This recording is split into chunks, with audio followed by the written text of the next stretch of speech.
Yun! Wow!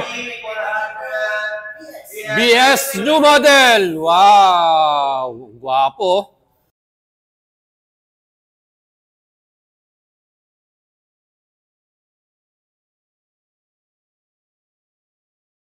Meron kaming motorcade today, Bristol, Pangasinan.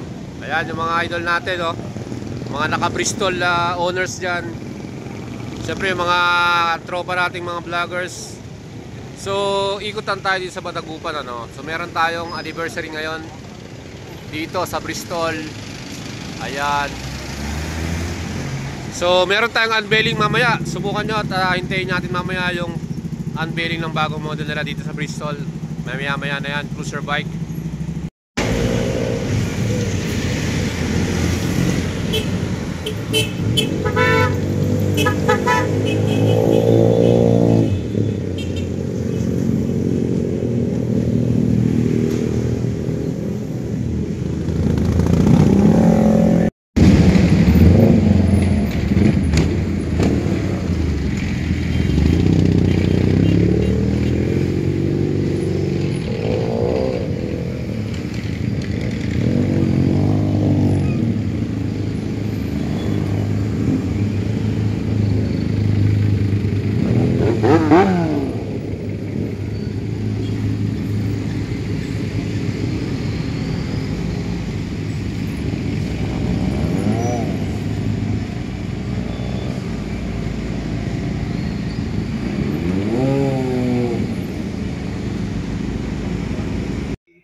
Our 2026 SRB 400PS.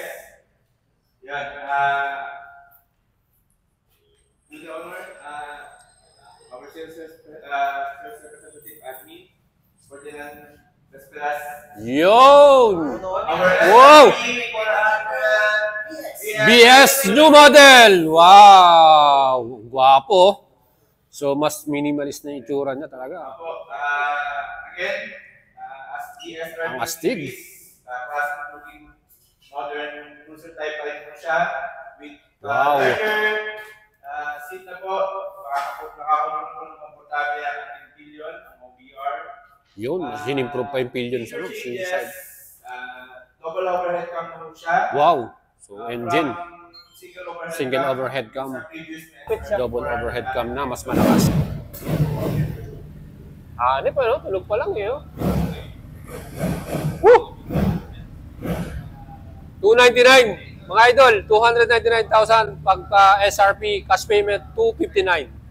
Napakamura na ito, ano? ABS TCS sleeper. Yun lang, namatay. Sold. Wala nang gas. So what's up mga idol, nandito naman tayo sa Bristol Group Pangasinan, and today na-unveiled na yung latest model nilang SRB 400. So version 2 na to and 2026 new model.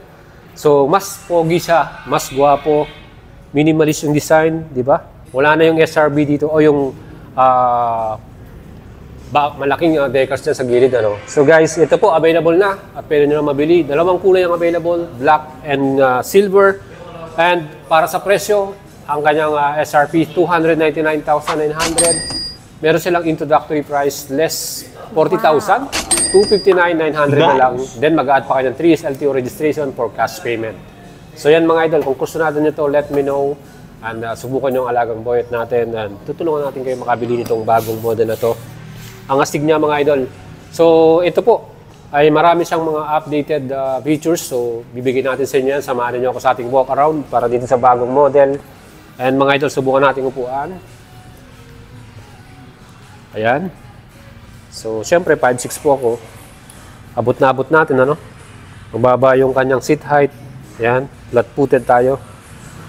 Then, yung pinaka-paa natin, in-improve din nila. Medyo lumapit siya. No? Dati kasi medyo ganyan, talagang mataas. And then, ngayon, medyo lumapit na siya. Ayan. So, mas easy to ride. Ayan mga idol. So marami siyang dinagdag na features. It comes with sleeper clutch, dual channel ABS, and meron na rin siyang traction control. And colored LCD display, LED lights, yan yung mga STL niya. Ayan mga idol, so guwapo. So available na. Kung gusto nyo makabili nito mga idol, let me know. So guys, ito naman ang ating engine type. So dito sa ating SRB 400BS edition, Euro 5 na siya. So in-improve din yung kanyang emission. Pangalawa, from single overhead camshaft, naging double overhead camshaft na siya. So mas maganda yung engine performance natin dito. So 400cc expressway legal to. B-twin engine, makita naman yung pinaka-engine design.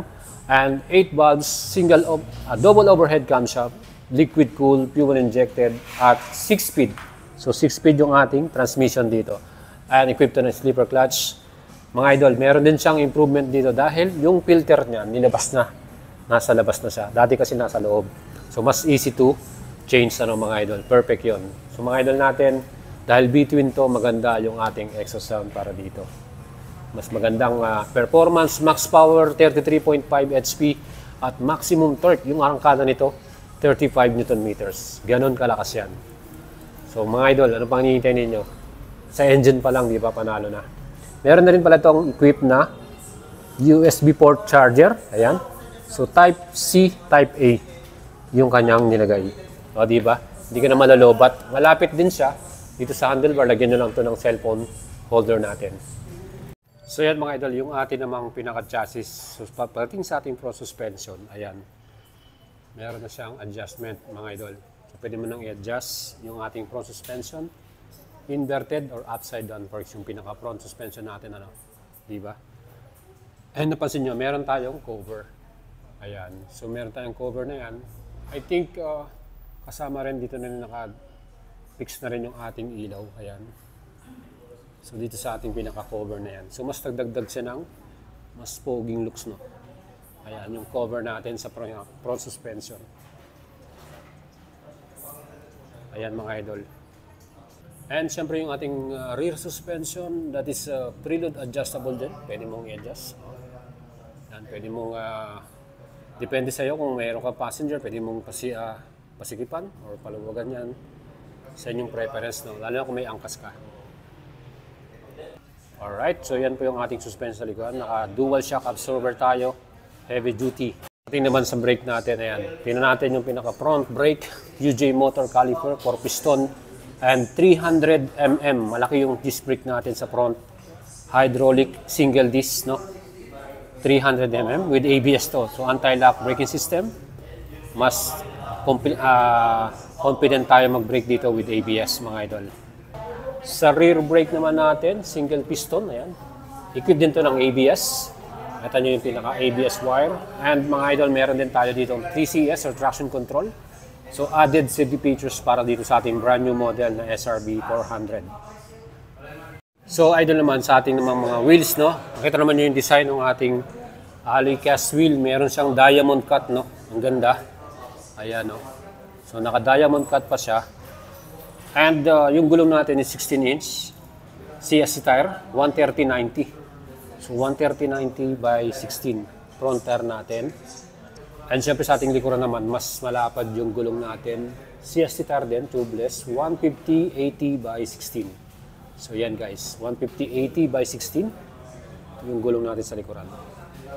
And para naman sa dimension ng ating QJ Motors SRB 400BS, makita nyo malaki naman siyang tignan. 1,540 yung ating wheelbase. Wheelbase na sukat ito, 1,540. Ground clearance naman yan, 160 mm. From the floor, no? 160 mm. Mataas na rin yan. And yung bigat naman ito is 184 kilograms. So perfect, no? Hindi siya ganun kabigat. Lightweight yung ating cruiser bike. And sa ating seat height, mga idol, yan naman po ay may sukat na 720. Ganun kababa to. Kaya kahit 5 flat ka, perfect itong motor na to para sa iyo. Flat-footed ka pa rin dyan. Madali mo pa rin gamitin. Sa mga lady riders, 4'9", 4'8", pwede rin sa inyo to. Ayan mga idol. Napaka-forma, di ba? And in-improve din yung ating pinakaupuan dito. Makikita nyo mas malapad yung upuan natin. Di ba? Yung upuan natin sa likuran, sa passenger side. So good siyan, lalo na sa may mga nag-aangkas lagi. So leather seat cover din siya. So guys, ito naman sa ating pinaka fuel tank. Ayan ang forma ng fuel tank natin. Meron pa siyang gold ano dito. Bumagay siya, no? Naging mas astig yung dating. Then mga idol, ito, meron tong fuel tank na 16 liters capacity. Buksan natin. Ayan. So syempre pagka pinargahan mo to, hanggang dun lang sa may bago may sukatan yan. Huwag niyong pupultak masyado yan. Para hindi umapaw, no?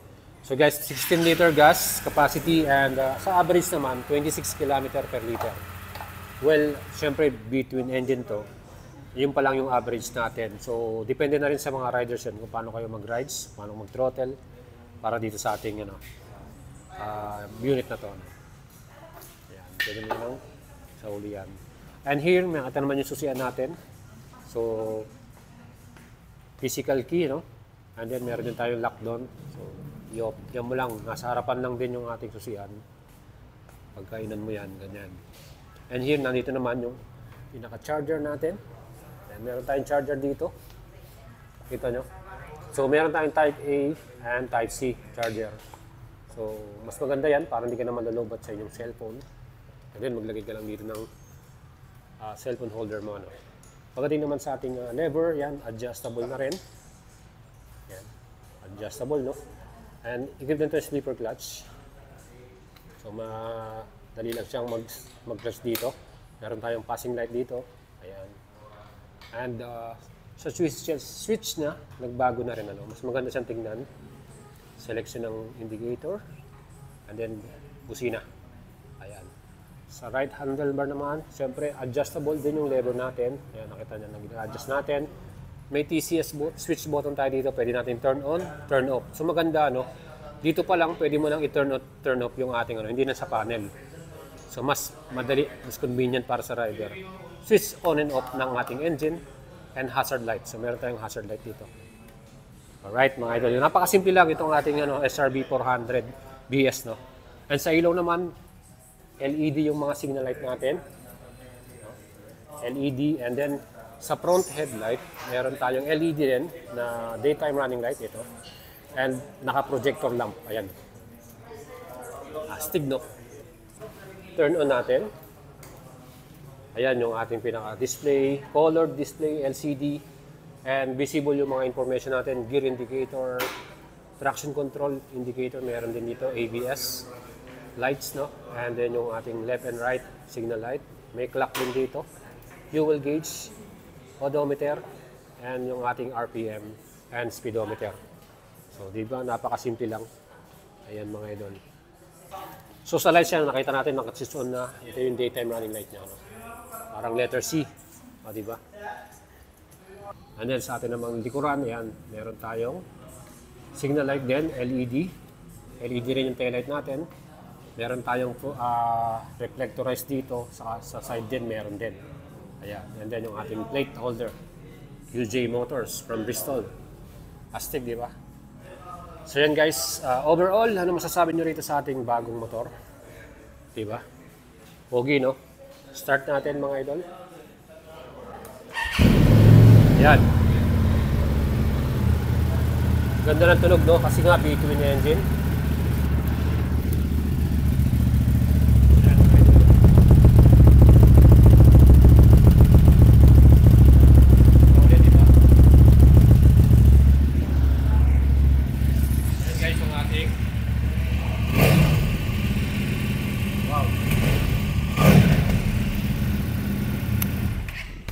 Lamang no? Solid na solid na.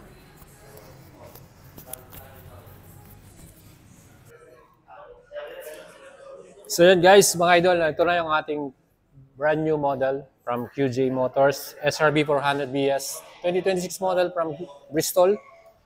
Available na, pwede nyo nang mabili. Pwede na natin kayong tulungan din for financing. So let me know, mag-PM na kayo sa atin, mag-send message para makakuha kayo nito. And sa mga idol po natin, Metro Manila area, NCR, near province. And available na to sa lahat ng Bristol store. Dito nga sa Bristol Group Pangasinan. Wala pang may-ari nitong color black. Let me know. Kung gusto natin yung mga idol, PM na kayo para makuha nitong model na to. Ayan. Ang astig, no? Please don't forget to subscribe sa ating channel. And again, follow nyo ako sa ating Facebook page for more motorcycle update and news. Yan po ang ating brand new model. Astig, guwapo.